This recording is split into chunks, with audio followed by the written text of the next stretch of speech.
Lecture 7, Organon Aphorism 7. Footnote. Indispositions and the removal of their cause. In a footnote to Aphorism 7, Hahnemann writes, "It is not necessary to say that every intelligent physician would first remove this exciting or maintaining cause, causa occasionalis. Where it exists, the indisposition thereupon generally ceases spontaneously. You have, I believe, been led to conclude that there are apparent diseases, which are not diseases, but disturbed states that may be called indispositions. A psoric individual has his periods of indispositions from external cause, but these external causes do not inflict psora upon him. Such a patient may disorder his stomach from abusing it and thus create an indisposition. Indispositions from external causes mimic the miasms, i.e., their group of symptoms is an imitation of a miasmatic manifestation, but the removal of the external cause is likely to restore the patient to health. Business failures, depressing tribulations, unrequited affection-producing suffering in young girls, are apparent causes of disease, but in reality they are only exciting causes of indispositions. The active cause is within and the apparent cause of sickness is without.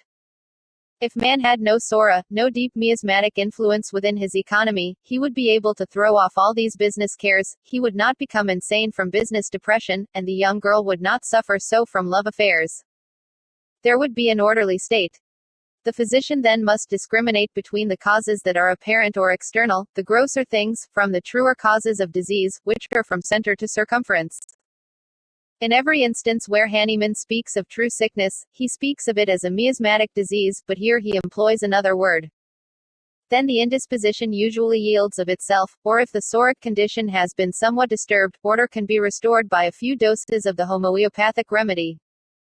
To illustrate, if a man has disordered his stomach, it will right itself on his ceasing to abuse it, but, if the trouble seems somewhat prolonged, a dose of medicine, like nux vomica or whatever remedy is indicated, will help the stomach to right itself, and so long as he lives in an orderly way he will cease to feel this indisposition.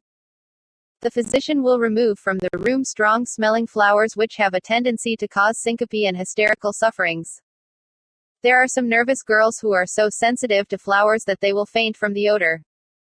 There are other individuals who are so psoric in their nature that they cannot live in the ordinary atmosphere, some must be sent to the mountains, some to warm lands, some to cold lands. This is removing the occasioning cause, the apparent aggravating cause of suffering.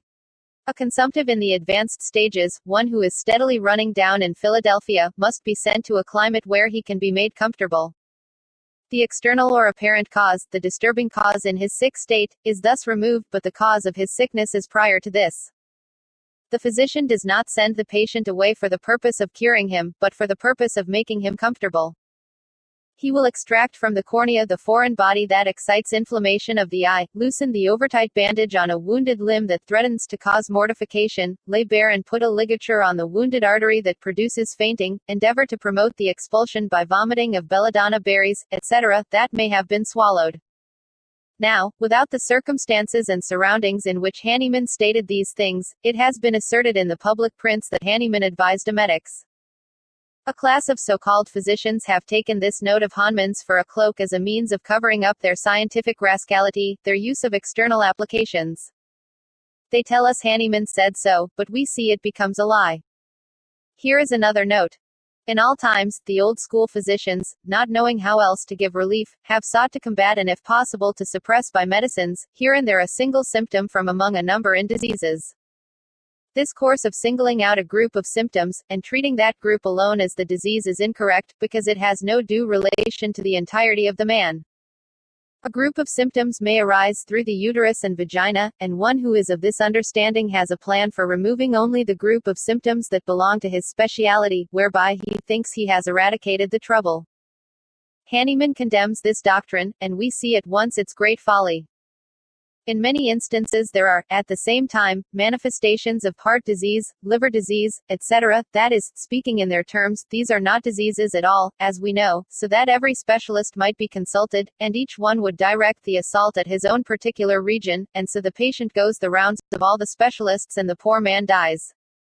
An old allopathic physician once made the remark about a case of pneumonia that he was treating, that he had broken up, pneumonia. Yes, said another physician, the pneumonia is cured, but the patient is going to die. That is the way when one of these groups of symptoms is removed. Constipation may be removed by physic, liver symptoms may sometimes be removed temporarily by a big dose of calomel, ulcers can be so stimulated that they will heal up, but the patient is not cured. Hahnemann says it is strange that the physician cannot see that the removal of these symptoms is followed by cure, that the patient is worse off for it.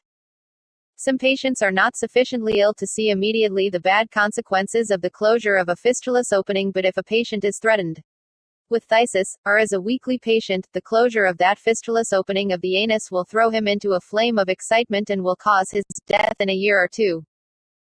The more rugged ones will live a number of years before they break down, and they are held up as evidences of cure.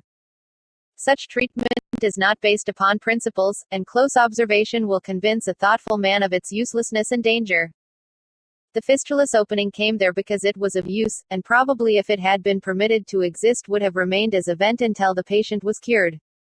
When the patient is cured, the fistulous opening ceases to be of use, the necessity for it to remain open has ceased, and it heals up of itself. The Organon condemns on principle the removal of external manifestations of disease by any external means whatever. A psoric case is one in which there is no external or traumatic cause. The patient perhaps has the habit of living as nearly an orderly life as it is possible for anyone to assume at the present day, going the regular rounds of service, using coffee and tea not at all or only in small quantity, careful in diet, removing all external things which are the causes of indispositions, and yet this patient remains sick. The signs and symptoms that are manifested are the true impress of nature, they constitute the outwardly reflected image of the inward nature of the sickness. Now as in a disease from which no manifest exciting or maintaining cause has to be removed, we can perceive nothing but the morbid symptoms, it must be the symptoms alone by which the disease demands and points to the remedy suited to relieve it. Hahnemann's teaching is that there is a use in this symptom image, and that every curable disease presents itself to the intelligent physician in the signs and symptoms that he can perceive. In viewing a long array of symptoms, an image is presented to the mind of an internal disorder, and this is all that the intelligent physician can rely upon for the purpose of cure. This divides homeopathy into two parts, the science of homeopathy and the art of homeopathy. The science treats of the knowledges relating to the doctrines of cure, the knowledge of principle or order, which you may say is physiology, the knowledge of disorder in the human economy, which is pathology, that is, the science of disease, not morbid anatomy, and the knowledge of cure. The science of homeopathy is first to be learned to prepare one for the application of that science, which is the art of homeopathy. If we cast our eyes over those who have been taught, self-taught or otherwise, we see that some can learn the science, become quite famous and pass excellent examinations, and are utterly unable to apply the science, or, in other words, to practice the art of healing, for all healing consists in making application of the science. We study disease as a disorder of the human economy and the symptoms of the disease itself. We also study disease from the symptoms of medicines that have caused disorder in the economy. Indeed, we can study the nature and quality of disease as much by studying the materia medica as by studying symptoms of disease, and when we cannot fill our time in studying symptoms from sick folks, it is well to use the time in studying the symptomatology of the materia medica. True knowledge consists in becoming acquainted with and understanding the nature and quality of a remedy, its appearance, its image and its relation to man in his sickness, then by studying the nature of sickness in the human family to compare that sickness with symptoms of the materia medica. By this means we become acquainted with the law of cure and all that it leads to, and formulate doctrines by which the law may be applied and made use of by arranging the truth in form to be perceived by the human mind.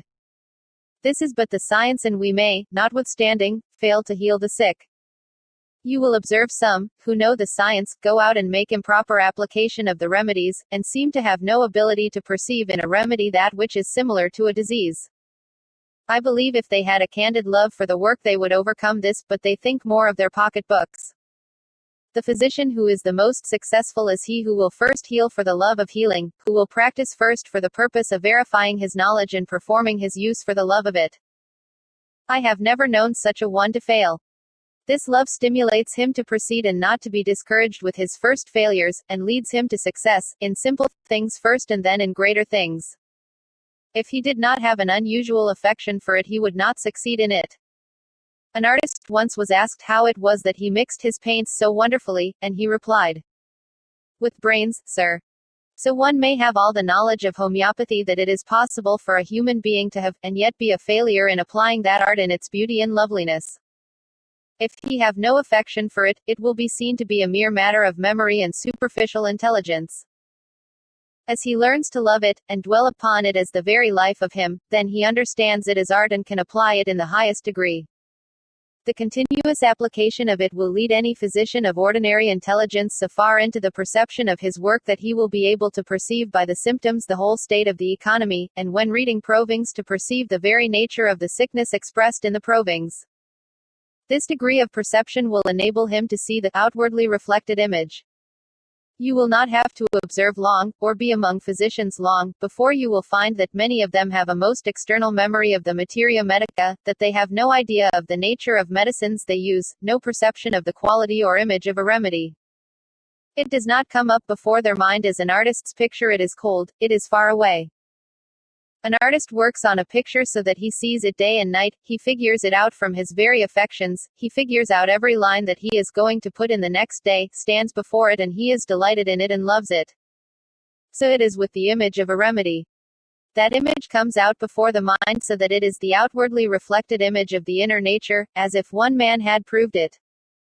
If the symptoms do not take form, the physician does not know his patient and does not know his remedy. This is not a thing that can open out to the mind instantly. You are, as it were, coming out of a world where the education consists in memorizing symptoms or memorizing keynotes or learning prescriptions, with really nothing in the mind, and the memory is only charged with a mass of information that has no application, and is only confusion leading man to worse confusion. There is no order in it. Hahnemann says. In a word, the totality of the symptoms must be the principal, indeed the only thing the physician has to take note of in every case of disease, and to remove by means of his art, in order that it shall be cured and transformed into health. That is the turning of internal disorder into order manifested in the way we have heretofore explained, viz., from above downward, from within out, and in the reverse order of the